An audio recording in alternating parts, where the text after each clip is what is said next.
Welcome to today's edition of the show podcast. After a terrible start to the NBA season, the Toronto Raptors have turned things around, and in the midst of injuries and safety protocols, they find themselves 17-22 and very much back in the playoff picture in the Eastern Conference. While they have slid a bit in the standings over the last week or so due to some players being in health and safety protocols, this team definitely has a chance to turn things on late in the season. After having an All-Star for 7 consecutive seasons, the Raptors did not have any of their players named to this year's All-Star game, but they have a really solid roster that seems to be one piece away from being a top-tier team. Pascal Siakam, Fred VanVleet and Kyle Lowry have all continued to play at a high level this year, but the emergence of Norman Powell, OG. Anunoby and Chris Boucher have helped this team turn things around.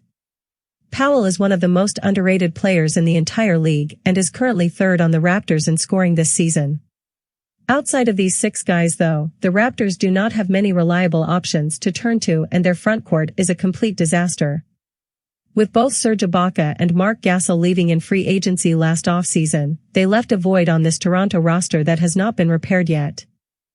This is why the Raptors could aggressively pursue another high-motor frontcourt talent at the NBA trade deadline. Over the last few days, some NBA trade rumors have been circulating around Celtics big man Tristan Thompson, and the Toronto Raptors are one of the few teams that could have a significant amount of interest in the veteran center.